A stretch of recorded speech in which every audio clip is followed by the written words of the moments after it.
It seems that every cardigan I start seems to take me like a calendar year to finish. Stunning, so good. I love blue. I'm not really a marler, but why not give it a try?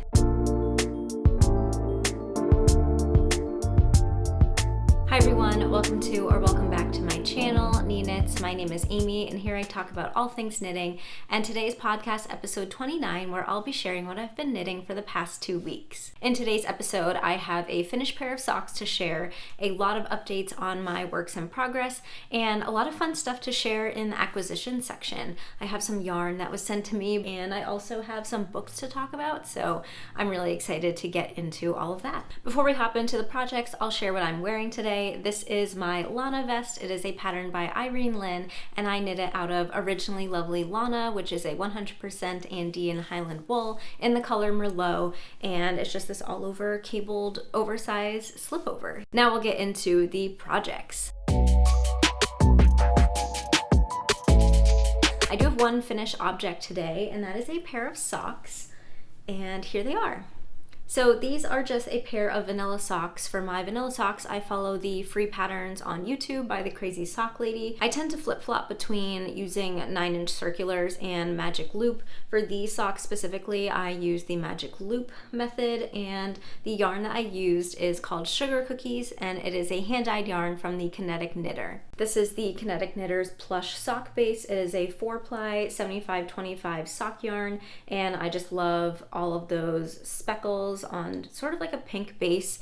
There's like a lot of different colors going on, but I feel like they don't look messy, like they work well together, and they do remind me of sugar cookies in a way that I can't really describe. But yeah, so I finished both of these socks and was able to block them this past week. It really brought back my sock knitting mojo. I have not been interested in knitting socks for quite a while, and I ordered this yarn, was really excited about it, and casted it on like pretty quickly after I received the yarn and just flew through these. I think I really needed just a vanilla sock with a really fun yarn to get me out of my sock funk, and now I can say that I'm back into it. I'm excited to work on some more socks after this. I casted on 60 stitches for this. I have found that when I use 64 stitches for socks, they're a little bit loose. I have experimented with 56 stitches and they fit, but I can tell that they're tight, so I wanted to go in between. Casted on 60 stitches, used a heel flap and gusset with a slip stitch heel flap and a classic wedge toe. And yeah, I really like the fit of these. I feel like we talk about sock fit a lot, but I mean, everyone's feet are really different, and I never really talk about like my foot size. It's a US woman's 5.5, but it is kind of wide. So yeah, I don't know, 60 stitches works for me. I don't know if that's like beneficial information for you, but in case you were wondering, yeah, so I'll probably continue this formula. I do want to experiment with the different yarn types. This is a 4-ply sock yarn, which has more yardage than 2-ply sock yarn. I think there's like 437 yards in a 4-ply sock yarn traditionally, whereas 2-ply sock yarns only have 400 yards, so therefore they're a little bit thicker. And I'm not really sure yet how that affects the overall fit of a finished sock. So this is something that I'll keep in mind when I continue knitting my socks, that this fit works really well for 4-ply sock yarn, TBD on 2-ply sock yarn. And that's my finished object for today's episode. So now we'll move into my works in progress. First, I will talk about my Aurelia Pullover. It is a pattern by Sari Nordlin. It's an all-over cabled raglan knit from the top down in DK weight yarn, and this is what I have so far. So I am knitting mine out of Sewrella Yarn's Classic DK in the color Folklore. It is a tonal yarn, 100% superwash merino. I'm loving how it looks with all of the cables. I'm loving the color. It's such like an interesting color. You know, it's like this muted purple, gray color. It definitely looks different depending on the lighting. It's definitely hard to take color accurate photos of it, but overall I'm really pleased with the color and how it is showing off all of the cables. Here is the yarn. Really enjoyable to knit with. And yeah, so last time you guys saw this, I was working on the yoke. It is a raglan construction, and I was just at the point where I was going to split for sleeves according to the pattern. But I had tried it on, and I was afraid that it was not really a good enough size to split for sleeves. It was maybe hitting like here, and I kind of want it like down here to be comfortable. I know that this sweater is not really meant to have a super oversized fit. The recommended ease, I think, is 4 inches. I can't recall, but it's nothing crazy oversized. So I decided to add the collar because I know the collar kind of affects how the yoke sits and how everything kind of like pulls in a little bit. And then I wet blocked the whole thing. So what I did is I took it off my needles. I put it on a really long barber cord that I have. And I did keep the stitch markers on because even though these are metal, they're completely coated. So I feel like it was fine to submerge them in water. If you're doing this and you have stitch markers that, have exposed metal, I wouldn't recommend submerging them in water with your knits. And also wouldn't recommend if they're any sort of material that might bleed color onto your yarn. So I made sure everything was like good to go to submerge in the water. Didn't disconnect the yarn at all. I just sort of left the yarn ball to the side of the bowl as I soaked it. And yeah, so then I let it dry, and it definitely opened up a lot, both widthwise and lengthwise. And I tried it back on, and it definitely seemed a lot better of a fit for the sleeve split. However, I was still nervous, or I wanted to give myself some assurance that it wasn't going to be too tight. So I did add 1 more inch of knitting in pattern before splitting for sleeves. I added the 1 inch without any raglan increases, so I was just following the pattern, no increases. It ended up being 6 rounds of extra knitting, and then I split for sleeves, and here we are. So there is double moss stitch that will be most of this side panel of the body and will be a lot of the underside of the sleeve. This is a really specific note to the pattern, so maybe if you're knitting it, keep this in mind. If you are going to extend your yoke past what the pattern recommends, you might mess up your double moss stitch because the beginning of round changes after you split for sleeves. So I encountered that because I had added 6 rounds, but double moss repeats every 4 rounds. So I was at like an uneven interval, and my double moss stitch didn't line up where the beginning of round had shifted. So I had to do something funky, and like I had to knit 1 more row at just 1 little section, like right here, to line everything up again. So I needed to like cut yarn, knit 1 row over like 8 stitches, and then slip my stitches back. And I know I'm not explaining it well at all, but it was what I had to do to avoid a jog in the double moss stitch. Could I have ignored it? Yes, but you know me, I need to have things pretty close to perfect if possible. So that's just something to note if you are extending the yoke any bit, to keep an eye on your double moss stitch and where it repeats. I have tried this on since then, and it fits beautifully. I'm really excited with the fit. I'm glad that I extended it by 1 inch, and I kind of knew I was going to need to do that going into this pattern because based on my gauge swatch, my row gauge was a lot shorter than what it should have been. So none of this was super surprising, but it was one of those things that, I took the time to slow down to make sure it fit well, and I'm really glad that I did. And I know when this sweater is all said and done, I will be even more glad that I did that. So I don't know if you can tell, this little stag stitch marker that I got from Red Stag Fiber Co. is where I blocked it. So anything above that stitch marker is what is wet blocked, and then anything below the stitch marker is what is not blocked. And yeah, it's kind of interesting seeing the shift a little bit in the fabric. Obviously cabling transforms a lot when it's blocked, so it'll be interesting to knit up the rest of this knowing the top quarter has been blocked but the rest hasn't. I am knitting this on 4.5mm needles to meet gauge. I did meet gauge for the stitch count. However, like I mentioned before, the row gauge was a little off, so that's just a modification I had to make. Now I'm on the body, which is really fun. I really wanted to get to the body because I wanted it to be a little bit more mindless. The yoke with all the raglan increasing and doing the sleeves and the body at the same time. It's a lot. There's a lot going on. So now that I'm on the body, it's definitely going a lot smoother. It's definitely a little bit faster, and I'm definitely like understanding the cable pattern a bit where I don't need to have my eyes glued on the chart. I kind of can see what's coming, and it's a little bit more enjoyable now than it was before. Not that it was never enjoyable, but there's something to be said about knits that take your full attention versus knits that take, 75% of your attention. This is a hand-dyed yarn, so I am trying to alternate skeins. However, I didn't want to alternate skeins the entire project, so I just kind of faded in and out my skeins as I added new skeins. And I think in person you really can't tell, and from afar I think it's hard to tell. Now, as someone who films videos and posts pictures of my knits online, I find that with color changes, cameras and iPhones and anything digital tends to pick up color differences way more than my eyeballs do. So I can't tell what it looks like exactly on camera right now.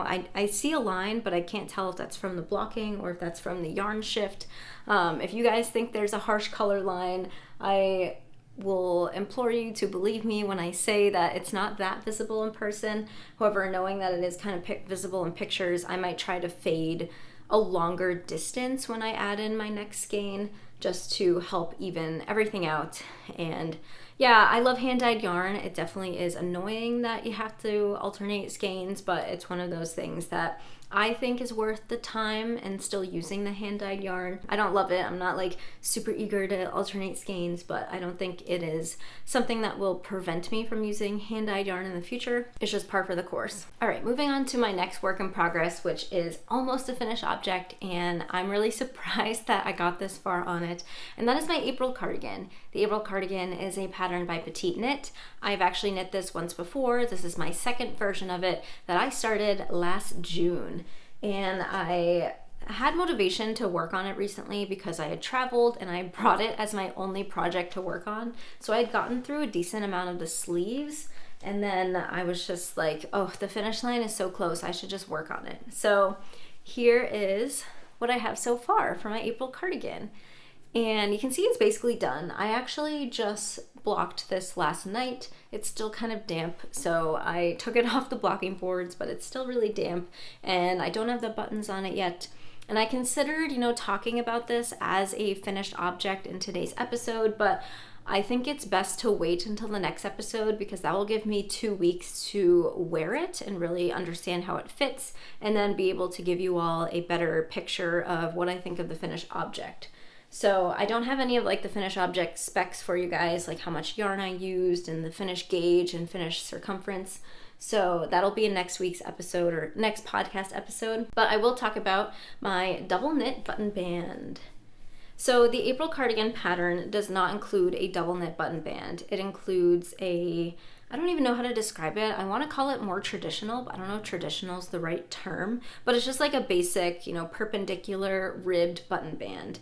And I have done that button band before on my other April cardigan. I don't dislike it. I still think it looks great, but I did want to try the sleeker, more professional looking, cleaner looking double knit button band that Petite Knit uses on her champagne cardigan, and a ton of other designers also use in their cardigans. So I do not own the champagne cardigan pattern, or I did not own the champagne cardigan pattern when I decided to do this double knit button band, and a viewer was really kind to gift me the champagne cardigan pattern, so I actually used that as my basis for making this double knit button band. I do know there are some free resources to learn how to make it. I know Handmade by Florence has a tutorial on how to do it. I don't think she has a tutorial on the buttonholes yet. However, Petite Knit's videos do have the buttonhole instructions, so you kind of can combine those free YouTube resources to get all the instructions you need on how to make it. But basically I picked up stitches all around the edge of the cardigan with a 3mm needle. The body was knit on 4mm needles, and I just kind of like knew I wanted a smaller needle size, but not too small because I didn't want the risk of my row gauge shrinking too much. So I thought 3mm was a good needle to try.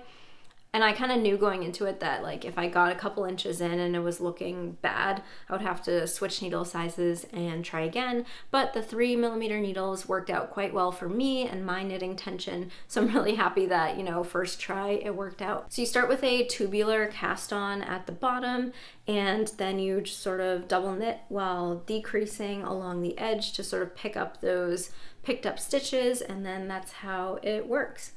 Because I do knit left-handed, I do start on the other side here. So I actually started without the buttonholes and went up like this, I don't know if I'm showing this well. So I started down here and I work in this direction. So I was coming at my buttonholes from the top and then working them like at the very end of the button band. So I ended up casting on 11 stitches for my double knit button band. The champagne cardigan asks for more, but I knew I didn't want as wide of a button band, so I cast it on 11, and as I was knitting it, it was looking kind of thin.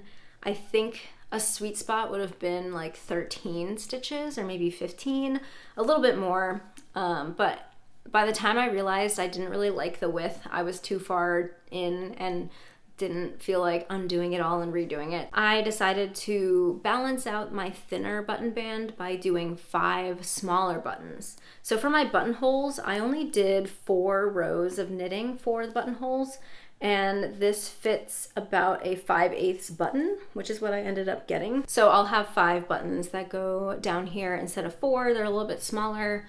Oh, I do have the buttons. I should grab those to show you. So these are the buttons that I got. I just got them at Joan. I personally am not like a huge button connoisseur. I usually just go to Joan and pick what I think looks best. And I always pick my buttons after I finish the garment so I can bring the garment with me and see how the buttons look on the project. Also, because I never know how my buttonhole sizes are going to work or how they're going to fit. So I always think it's best to wait until afterwards. Like, I don't have a button stash, so I can't shop my stash for buttons. So that's how I shop for buttons. So I just got these when I finished the project. So yeah, these are 5/8 of an inch in diameter, which is 16 millimeters. And I think that they will go quite well with the gray. They're a lighter gray. I had considered getting white buttons, but the contrast was too high. I wanted something lower contrast, so I think that these will work quite well. So yeah, this is my April cardigan. I'm so happy to finally have this off the needles since June. It's definitely kind of been like a burden in the back of my mind. It seems that every cardigan I start seems to take me like a calendar year to finish. I don't know why. It's not even like the knitting flat part because I got the body done really quickly. It's just like the idea of finishing it slowed me down. So I don't know. I do want to cast on another cardigan, and maybe it would be wise to cast them on soon, knowing it takes me so long to finish them. But I'm excited to have this finished. I will talk more about the construction and the fit of the construction in the next podcast, so you guys can look forward to that. It definitely has kind of a unique construction, or a less common construction compared to other petite knit patterns, compared to like your basic drop shoulders and raglans. So yeah, that's my April cardigan. Oh, I didn't even talk about the yarn. Okay, one last note. I'm sorry, this is at the end of me talking about it. This is the yarn I use. It's Estelle Highland Alpaca DK. It's a DK weight alpaca wool. It is in the color charcoal, and this is a 60% superfine alpaca and a 40% Highland wool. This was gifted to me from the Twisted Pearl Yarn Studio. All right, I think I covered everything for the cardigan. Moving on to my next project. My next project is my Ollie sweater. I will just show it to you and tell you that I haven't done anything on it. So Ollie sweater, last time we spoke, I talked about having a major roadblock because I had discovered an error in the pattern. They sent out a new pattern with the error corrected, and it means I need to readjust my whole front panel. I knit it way too long before connecting for the armhole, and I just wanted to bring this back up. I have been getting a lot of questions about what I should do with this, and thank you for all of the support and the cheering me on for since I have decided to cut and Kitchener the panel to remove the extra fabric I have in the front. I did just want to address the questions. A couple people have asked why I can't just mattress stitch up the underarm to make the armhole smaller, and that's a great suggestion. Definitely way faster than cutting and Kitchenering, and while that does solve the issue of having a deep armhole, that is not what I want to do because it's not going to change the neckline at all. So the whole reason I want to cut and Kitchener it to shorten the front panel is because it's going to bring that front neckline down a lot, and it's going to bring the back shoulder part up a lot to fit a lot better, to fit how it's supposed to fit. I want my neckline to look like this.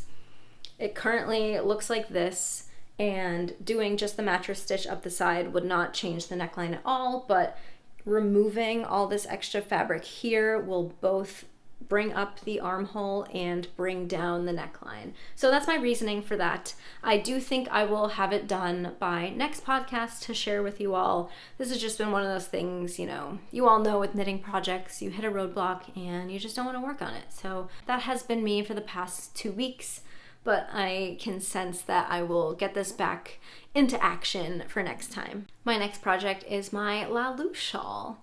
This is a pattern by Sari Nordlund. It is a triangular shawl with all over cables and lace, and this is what I have so far.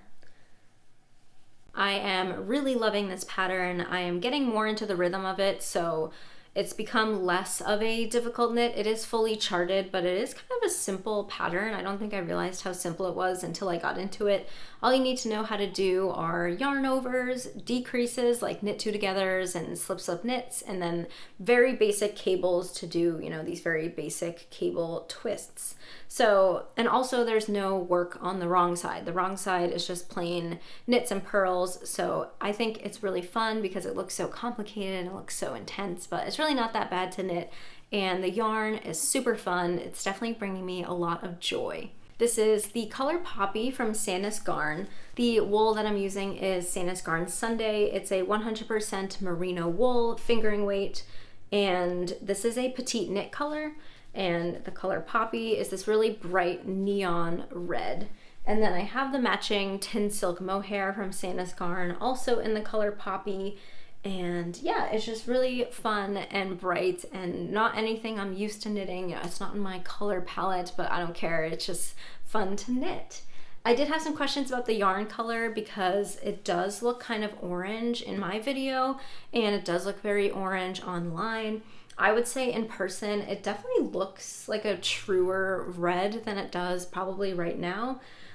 I tried like editing my video last week to get the color more accurate, but I wasn't really able to do it without making everything else look really weird. So you'll just have to take my word for it. It is like a true neon red. I think the tin silk mohair has more of like an orange coral tone than the wool. I do know that Sanus Garn does have their other really bright neon color called That Orange Feeling, which is an orange. I have not seen that in person. I wish I had a ball to like show you guys to compare, because I too have seen online like, oh, what's the difference between Poppy and That Orange Feeling? Yeah, I will say that in person this looks a little bit more red than it's showing up today on camera. I did post an Instagram photo of this project and was able to edit that a little bit better, and I think that Instagram photo shows the color a little bit better than here, so I'll just put that on the screen so you guys can see the difference. The cool thing about this Laulu shawl is that the pattern only requires 1 ball of each of the fingering weight yarn and the mohair. This is a 50-gram ball of wool, so it comes with 235 meters. And this is a 25-gram ball of silk mohair. I don't know how many meters it is. I think it's around 225. So like your typical kind of like weights, like Knitting for Olive, merino, and Knitting for Olive soft silk mohair are the recommended yarns in the pattern, and Sari writes that you just need 1 of each. So yeah, I think it's a great stash buster as well if you're looking for a project for a single skein of yarn, maybe a single skein of hand dyed. If you have hand dyed fingering, 100 grams, you could hold it double for this. If you have hand dyed DK, 100 grams, you could hold it single for this. And yeah, I'm really excited to have this to wear. Hopefully we'll finish it before it gets too warm so I can still wear it this winter. My next project is my project for the Fluffy Scarf Cowl, which has now begun. I'm really excited at it starting. It is a knit along that I am co-hosting with Originally Lovely. We're encouraging everyone to knit a fluffy scarf with us, and we're being pretty loose with the requirements. You know, a scarf can be, you know, any sort of neckwear, a shawl, a wrap, a cowl. I had some questions about balaclavas. I'd say yeah, balaclavas count. And we're encouraging fluffy style yarns, but you can use whatever yarn you want. We know some people don't really like fluffy yarns, or some people have sensitivities to them, so we're not being too strict with the yarn requirements either. So my project that I am knitting is the Berlin scarf. It's a pattern by Suzanne Mueller, known as Paula Strict, and it's this very oversized, cozy scarf with thick fringe. It kind of mimics a lot of scarves that we're seeing, commercially sold this winter, and I was really excited to cast it on with this really fun yarn. So the yarn that I'm using was gifted to me from Originally Lovely for the cowl. This is called Fluff. So this is their Aran weight alpaca sort of chain blown yarn. It is 70% baby alpaca, 7% merino wool, and 23% polyamide. This is the color Snow. It's an Aran weight sold in 50-gram balls, so in this single ball there is 130 meters or 142 yards. It is really soft, it is super airy, like it feels light as a feather. This is what the yarn looks like. I think the name Fluff really describes it well because it is very fluffy. It's not hairy, so I would not equate it to mohair at all. It also kind of has a different feel than Surrey alpaca yarns, like lace weight Surrey silks.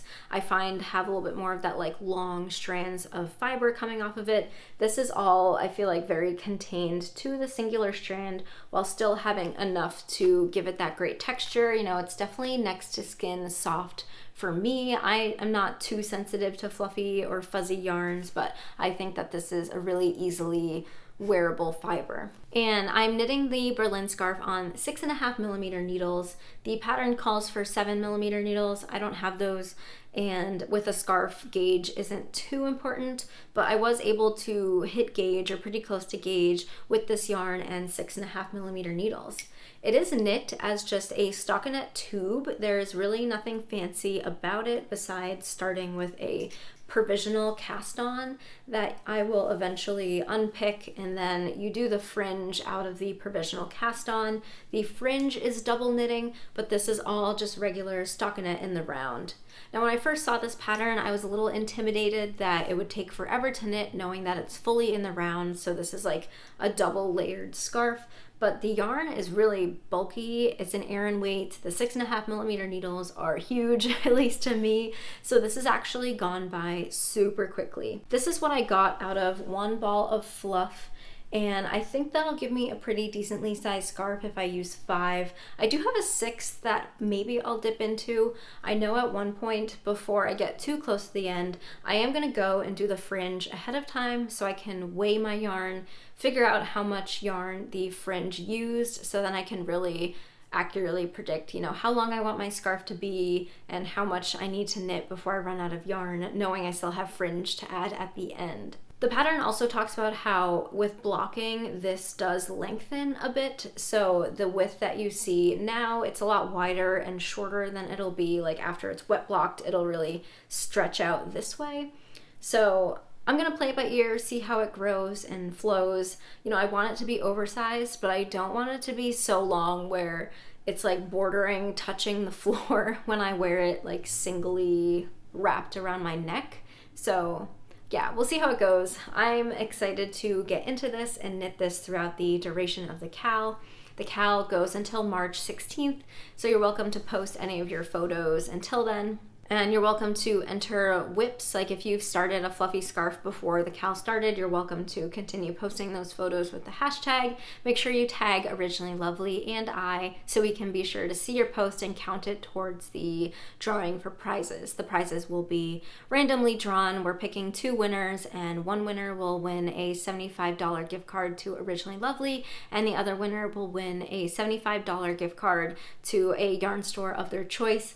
Both these prizes are in US dollars, but the giveaway is open worldwide. And also, as part of the cowl, if you're interested in using fluff for your fluffy scarf or any other Originally Lovely yarns, they are generously offering a 20% discount if you check out with the code FLUFFYSCARF, and that code is valid until March 15th. Pretty much the whole duration of the cowl. There are a lot of nice yarns to choose from, including the Lana, which I use for this vest, the Pura, which I used for my pink robin beanie in last episode. So yeah, if you choose to shop with my affiliate link, it's greatly appreciated, but not required to use the discount code. All right, moving on to some acquisitions and future plans. So I have a very exciting announcement, something that I feel like I always kind of dreamed of. I didn't think it would ever happen, but my favorite yarn dyer, Sewrella yarn. You guys know I love Sewrella. I have used their yarn for a lot of my projects last year, and I just really enjoy how they brand their items. I really enjoy the stories they tell when they share the inspiration for their color palettes. And Sewrella reached out to me, inviting me to join their affiliate program, which I was so excited when I got that email. I couldn't believe it. Of course I said yes, and they sent me a little like welcome box, and I'm really excited to share it with you all. So this box has all of their in-stock winter goodies. So every season, Sewrella has in-stock tonals and in-stock market goodies that sort of follow the season's theme. Right now we were in the winter season, so they sent me their winter tonal mini pack. So they sent me their mini set. So there are 10 minis in here. They are of their nylon sock base. So this is an 80% superwash merino, 20% nylon, 20 gram minis. In each of these mini skeins, there is 80 yards. So I'll just go through all the colors with you all. They're really fun. I just really love how they all, like, you look at this palette and you can tell that it's winter. I don't know why. Like, it's kind of Christmassy, but not entirely Christmassy. And they all have very seasonally appropriate names. The first color here, this is Après Ski, which is this blue, like a dark blue. I would say close to navy. It's definitely close to navy, but not super inky. It's definitely just like a good dark blue. This is the color Alpine, which is this silvery green color. This is Hot Toddy. It's a really nice, warm, kind of brick red color. This is Chalet, which is this nice kind of corally pink color. At first I was like, oh, I really like this pink, but I feel like it's too close to my skin tone where I can't wear this in a finished garment, but for other people, it might look really nice. This is Bunny Slope, which is this ever so slightly mint green. I feel like from afar, it looks like a white, but as soon as you put it next to anything else, you can tell it has that really nice pale minty tone. This is Breckenridge. It's kind of like a taupey neutral color. Cognac is this nice orange color. Birch is like the natural, like kind of white color, cream color in the palette. This is Matterhorn. It's kind of like an icy blue, but it's not really pale. It definitely has a lot of saturation. I really like this color. This is Sugar Mountain. It's kind of like a pale, pinky, purple mauve color. Compared to Chalet, you can really see the difference. And then compared to Breckenridge, you can see the difference there. So if I were to pick my favorites out of this whole palette, I definitely really love Alpine. This green looks really fun. Matterhorn, stunning, so good. I love blue. And Breckenridge, really nice. Just like a good neutral cool tone if you are also a cool tone lover like me. So I'm really excited to dive into this little palette. I do have plans to use this. I've been talking about knitting a Stella quilt cushion, and I think this is the perfect opportunity to make them. The Stella quilt cushion, if you do the motif with the star in the middle, there are 8 different colors that you can use if you want to use a different color for each of those star points. So I'm thinking of using these for the Stella quilt cushion. The color I would use as like the main color or the background color would be the DK weight townhouse yarn that I have from Sewrella. I have some extra balls of that after I finish my Whitmore cardigan, and I am planning on frogging my Whitmore cardigan, so if I need more yarn I can dip into that. That's kind of just like a basic beige color, so these all have enough contrast with the beige, but these two didn't have enough contrast, so I'm going to not use them in the pillow. I do have plans for this one. This Bunny Slope color is really cool. I'm gonna make another sock. And so I was holding it with all of my sock yarn, and I thought that it went really well with 1989 from Sewrella's Taylor Swift collection. So this is like a self-made little sock set. I'm excited to cast this on. I'll probably just use this for like the heels and the toes, and probably will do a vanilla sock because of the variegation.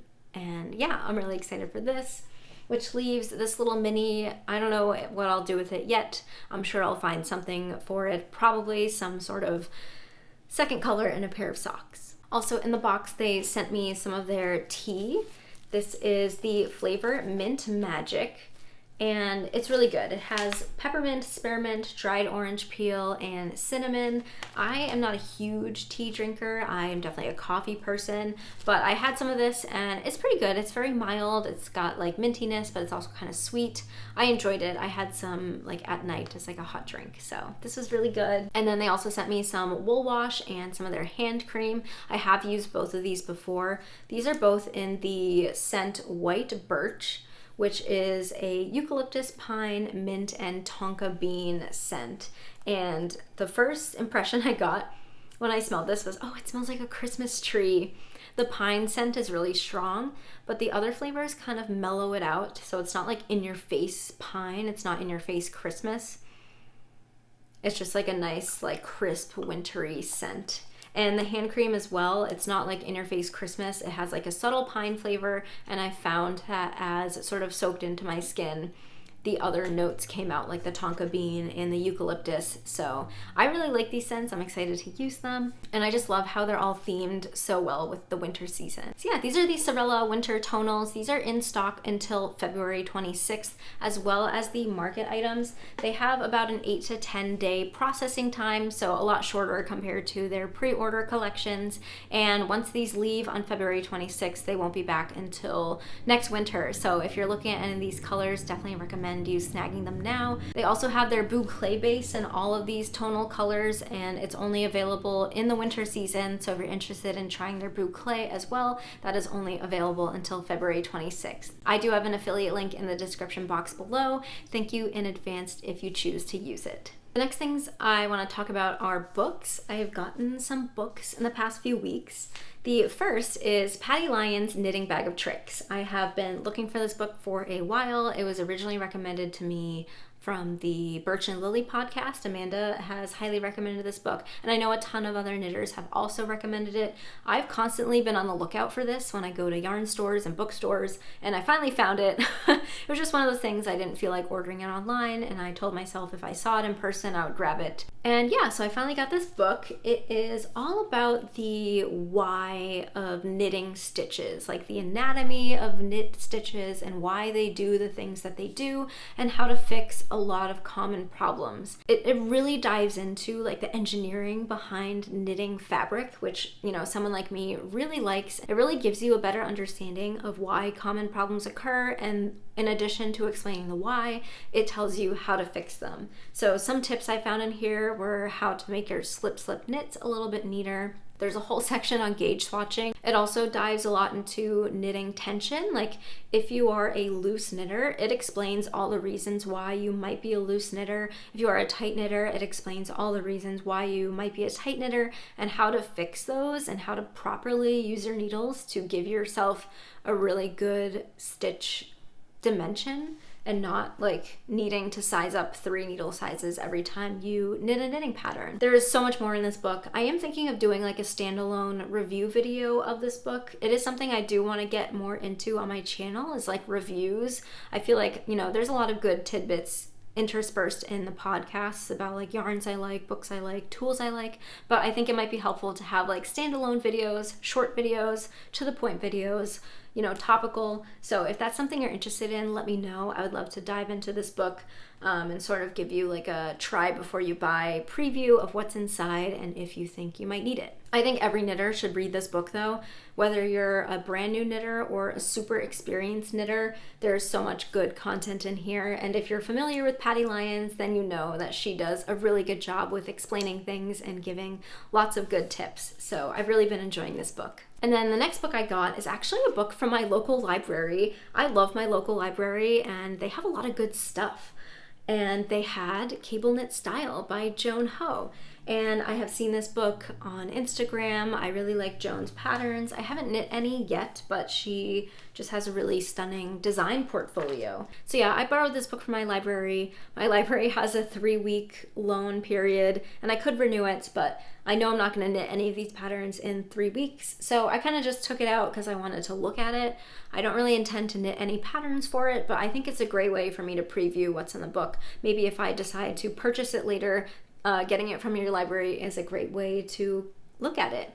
So yeah, if you are also interested in like an overview of this book, let me know. I would love to do like another standalone video just overviewing the patterns that are inside, the yarns that are recommended for the patterns, like the difficulties of the patterns and the varieties of the patterns in here. If that's something of interest to you, I can definitely do that before I have to return this book to the library. Lots of beautiful stuff in here. Obviously, they're all cable knits based off of the title of the book, so if you're into texture and charts and all over cables, this might be a great book for you. And lastly, I want to talk about my new project plans. You know, what's in my queue? I don't know if I'll make it an official section of the podcast, but we're doing it today. What's in my queue to knit next? So I have a few swatches to share, and the first is this. You might be able to guess what pattern this is for. If you can't, it's okay. This is for the Stick Season Sweater by Rebecca Clow. So I've been wanting to knit that sweater for a while. I know I've mentioned it before, and I said I was going to cast it on a while ago, but plans change and I haven't casted it on yet, but I did swatch for it.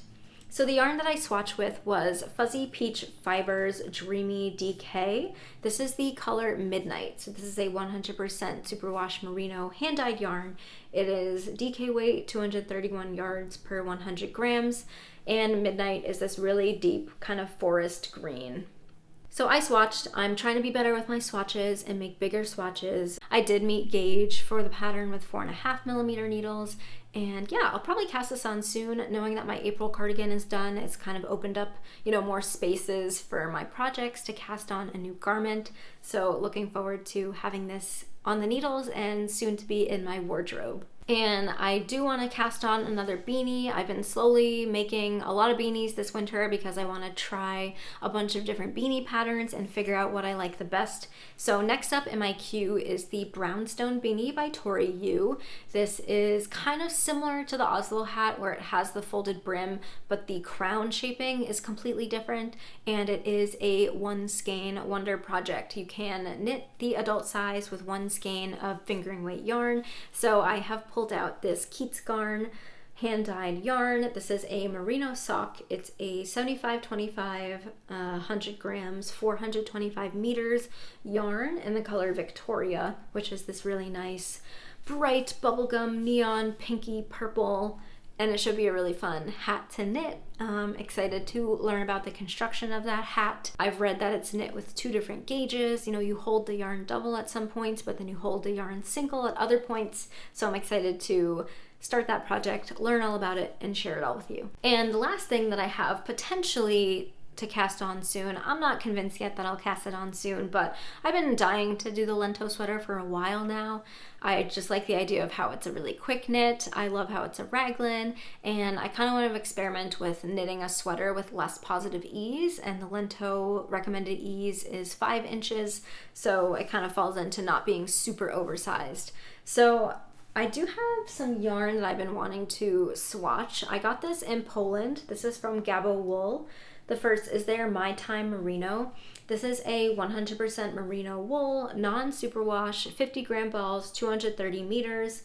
This color is number 938. It's just your basic navy blue. And also from Gabo Wool, I ordered their baby silk yak, which is their lace weight or heavy lace weight, bordering fingering weight yak silk yarn.